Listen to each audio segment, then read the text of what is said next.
Son of God, share my mind, and you don't die. This is Season 3, the episode 474 in the series How to Manifest Immortality, and the name of today's teaching is From Vigilance to Peace.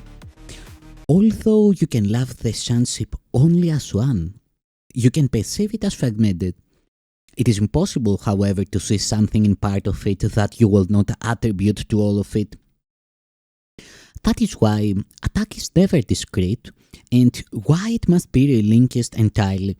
If it is not relinquished entirely, it is not relinquished at all. Fear and love make or create, depending on whether they go or the Holy Spirit beckons or inspires them, but they will return to the mind of the thinker and they will affect his total perception. That include his concept of God, of his creations, and of his own. He will not appreciate any of them if he regards them fearfully. He will appreciate all of them if he regards them with love. The mind that accepts attack cannot love. That is because it believes it can destroy love and therefore does not understand what love is. If it does not understand what love is, it cannot perceive itself as loving. This loses the awareness of being, induces feelings of unreality, and results in utter confusion. Your thinking has done this because of its power, but your thinking can also save you from this because its power is not of your making. Your ability to direct your thinking as you choose is part of its power. If you do not believe you can do this, you have denied the power of your thought and thus rendered it powerless in your belief. The ingenuousness of the ego to preserve itself is enormous, but it stems from the very power of the mind the ego denies. This means that the ego attacks what is preserving it, which must result in extreme anxiety. That is why the ego never recognizes what it is doing. It is perfectly logical but clearly insane. The ego draws upon the one source that is totally inimical to its existence for its existence. Fearful of perceiving the power of this source, it is forced to depreciate it. This threatens its own existence, a state which it finds intolerable. Remaining logical but still insane, the ego resolves this completely insane dilemma in a completely insane way.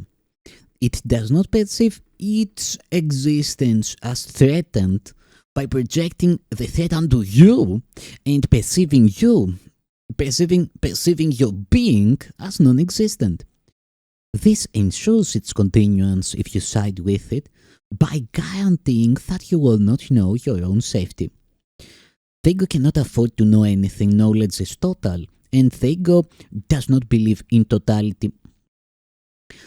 This unbelief is its origin, and while the ego does not love you, it is faithful to its own antecedents, begetting as it was begotten. Mind always reproduces as it was produced. Produced by fear, the ego reproduces fear. This is its alliance, and this alliance makes it treacherous to love because you are love. Love is your power, which the ego must deny. It must also deny everything this power gives you because it gives you everything. No one who has everything wants the ego. Its own maker then does not want it. Rejection is therefore the only decision the ego could possibly encounter if the mind that made it knew itself. And if it recognized any part of the sonship, it would know itself.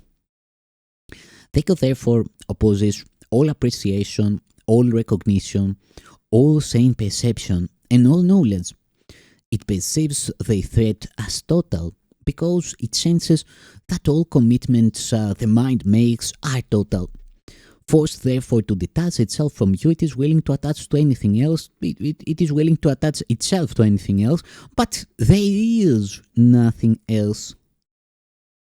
The mind can, however, make up illusions, and if it does so, it will believe in them because that is how it made them. The Holy Spirit undoes illusions without attacking them because he cannot perceive them at all. cannot perceive them at all. They therefore do not exist for him. He resolves the apparent conflict they engender by perceiving conflict as meaningless. I've said before that the Holy Spirit perceives the conflict exactly as it is, and it is meaningless. The Holy Spirit does not want you to understand conflict. He wants you to realize that because conflict is meaningless, it is not understandable. As I have already said, understanding brings appreciation, and appreciation brings love. Nothing else can be understood because nothing else is real, and therefore nothing else has meaning. If you will keep in mind what the Holy Spirit offers you, you cannot be vigilant for anything but God and His kingdom. The only reason you may find this hard to accept is because you may still think there is something else. Belief does not require vigilance unless it is conflicted. If it is, there are conflicting components within it that have led to a state of war, and vigilance has therefore become essential. Vigilance has no place in peace. It is necessary against beliefs that are not true and would never have been called upon by the Holy Spirit if you had not believed the untrue. When you believe something, you have made it true for you. When you believe what God does not know, your thought seems to contradict His, and this makes it appear as if you are attacking Him. I have repeatedly emphasized that the ego believes it can attack God. The ego does believe it can attack God and tries to persuade you that you have done this. If the mind cannot attack, the ego proceeds perfectly logically to the belief that you must be a body. By not seeing you as you are, it can see itself as it wants to be. Aware of its weakness, the ego wants your alliance, but not as you really are.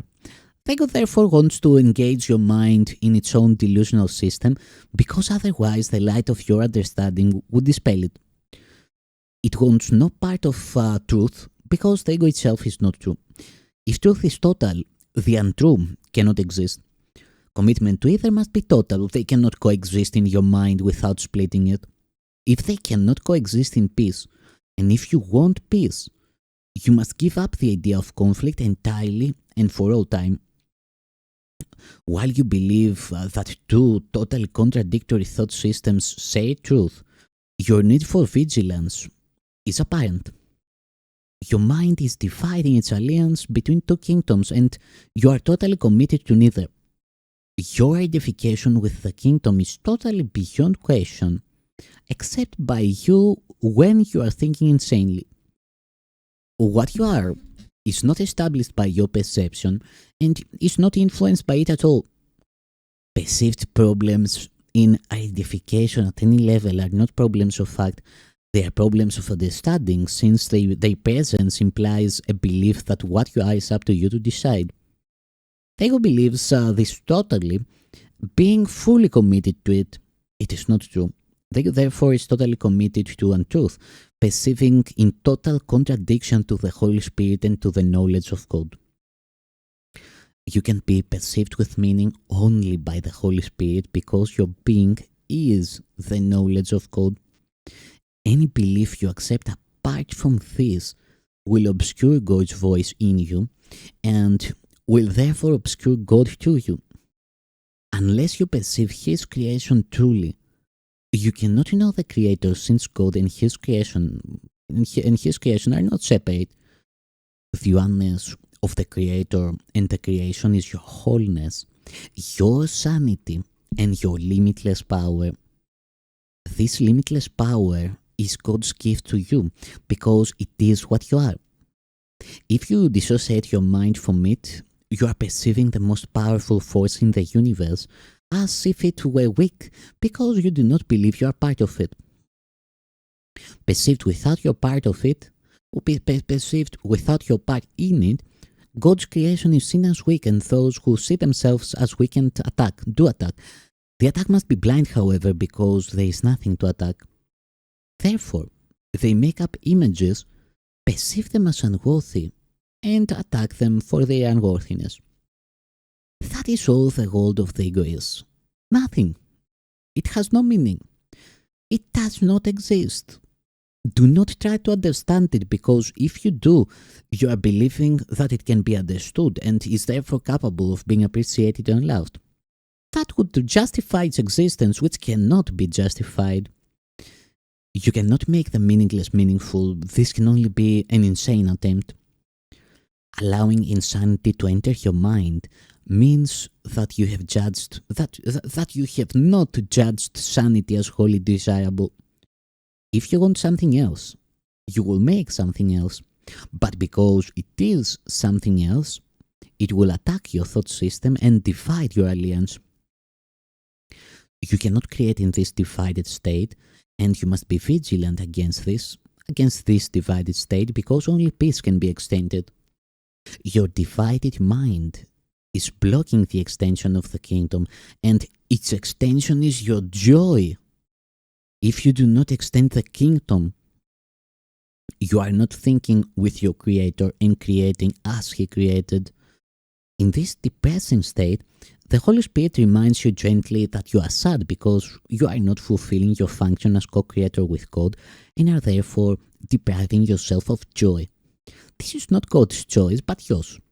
If your mind could be out of accord with God's, you would be willing without meaning. Yet because God's will is unchangeable, no conflict of will is possible. This is the Holy Spirit's perfectly consistent teaching. Creation, not separation, is your will because it is God's, and nothing that opposes this means anything at all. Being a perfect accomplishment, the sonship can only accomplish perfectly, extending the joy in which it was created and identifying itself with both its creator and its creations, knowing they are one.